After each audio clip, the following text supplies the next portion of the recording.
Timothy Liljegren and David Kampf are traded to a former coach. Why are they together? Because, well, they're both going to Washington. Ugh, why are they together? Because they both played under Spencer Carberry. Where? In Toronto.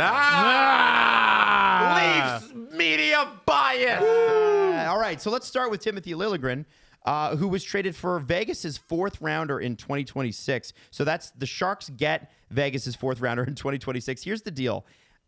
There will be people that tell you Timothy Liljegren, especially in the advanced stats community, actually good player, played against a lot of high impact minutes. And even those names are getting fewer and fewer. If that's true, why did the San Jose Sharks, who have Orlov, Klingberg, Ferraro, Desharnais, Muka Medulin, and Sam Dickinson on defense, trade him in the middle of a playoff race? They're literally in the middle of a playoff race. I think it's because they don't like him. Now, listen, anytime you can acquire two players to give you 17 points combined, you got to do it. Well, so let's keeping it on. I don't get no, because it's 2026 and we're still doing this with him. Doing what? Talking about him like he's going to win the Norris. Enough. He's 26. He's replacement level. He's 26. Puck moving defenseman. Puck moving. Yeah. He's so good. The Sharks were like, "We're thin on D. Let's get thinner." Well, how about... I mean, that's what happened, Jeff. How about the Leafs had to sign him to a contract? They gave him $3 million, and then immediately were like, we shouldn't have done that. And they offloaded him after like half a dozen games. Right-handed. Right-handed. Yes. At a premium. The Sharks still don't want him. What if Vegas or Washington wanted him more?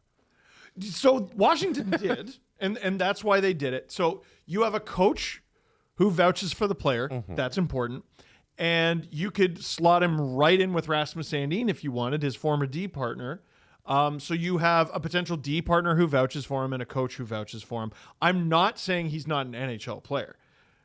$3 million, I think, is asinine. But I wouldn't be shocked if he ended up signing an extension with the Capitals for less. And, you know...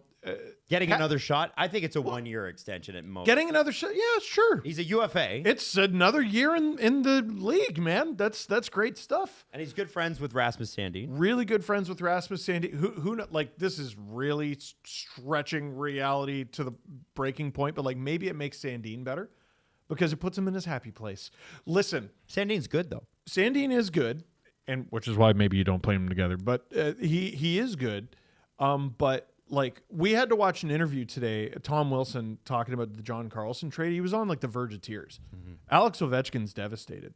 Like, the vibes are not high in Washington right now. If you can revive them anyway, anyhow, why not try it? If it only costs you a fourth and maybe you get a player entering his prime who could potentially be a 6-7 guy in your lineup next season, why not? A prime replacement level player. You just called him a replacement level player. Yeah, but he is going into his prime. He's 26. True. You know what else will cheer up Ovechkin, Wilson, and others is the acquisition of David Kampf, who goes from Vancouver to Washington for a 6th rounder. So it turns out David Kampf was worth something, just not at $2.5 million. No, and you get, I believe it was Jesper Wiekman, 2nd rounder and a 3rd for Nick Dowd, and you paid what, a 6th round pick to get your Nick Dowd replacement? That's all right.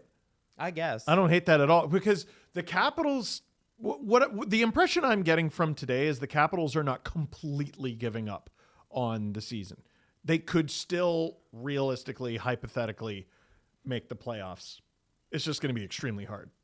It's I don't think that this is anything other than Spencer Carberry going, you know what? I could see. Let me see if those guys have anything left. Yeah, well, dude, I made fun of the fact that they have 17 combined points. I'm not even sure if that's true. It's not a lot. Kampf has 6 points. I think Liljegren has 11. Yeah, no, you but nailed it. But you paid a 4th and a 6th to do it. Again, the coach vouches for them. This coach should have a lot of leash in Washington. He's done a good job. Sandin would like him. Like, yeah, you do this deal. Okay. I don't have a problem. Okay, so Jesse and Steve, this is my question. I'm seeing commenters from Vancouver who are pretty pissed about the Canucks deadline because, and we'll talk a little bit more about it on the live stream, but, Besser's name was out there. Evander Kane, as of right now, is still a Canuck. I'm surprised by that. Yeah. The Kane one is surprising. Like there are some people that are pretty upset. Maybe they ought to look at Toronto about how not to do a sell-off. But I mean, the fact that they signed Kampf for what they did, at one point he was playing second line center for them. First line center.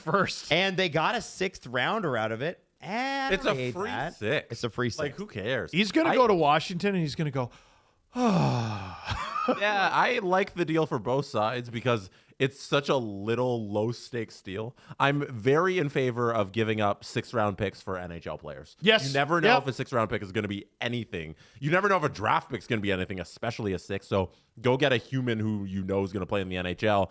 And then Vancouver's got an asset for absolutely nothing.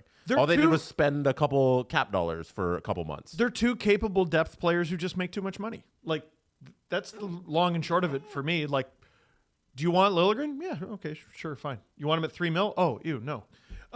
David Kampf, same thing. Do you like him in the NHL? Sure. 2.4? Oh, no. Yeah, and like with Klingberg and Mukamadulin on the right side of the defense for San Jose, there's a little bit of a log jam there. You can. This is expendable. You know, it's not gonna hurt you that much. You'll be fine. Recoup it. Maybe something else comes down the line too. Maybe they have someone with the Barracuda. Yeah, their friends at the Barracuda. Maybe Nick Leddy can get a chance. Literally, maybe. Like, literally, maybe, man. I don't know. All right. Well, listen. That's your. I think everybody was waiting for our video on Liljegren and Kampf, and you got it. You're welcome. Sam Washington? Dickinson, you forgot. How dare you? Yeah, Nick Leddy's still on the Barracuda. Oh no, hasn't played with the Barracuda. No, yet. I think he's injured. No, he's injured. Yeah, I think anyways. he's injured forever. I don't think he's ever playing hockey. Oh, but That's he played just 19 games this year. Oh, he did? Yeah. Oh shit. Okay. Nick Leddy played 19 games this year. Also, Vinny Desharnais erasure. Oh yeah, Desharnais in the lineup. There you go. Yeah. Anyways, sorry. Oh no! Are you telling me Tim Oath lost his job to Seaweed, man? Come on, man. No, I love that you have a sense of humor after how today went. But don't worry. I haven't gotten my sillies out. If it hasn't already started by the time you're watching this video, SDPN trade deadline live stream starts at 5 o'clock Eastern Standard Time, and we will see you there. Hey, did you like the thing you just watched? Was it hilarious? Was it informative? Was it me losing my mind? Possibly. Potentially. Most of the time it is. Hey, listen, if you like what SDPN has to offer, you should check out more of our videos and subscribe to our channel by clicking subscribe, or Steve will find you.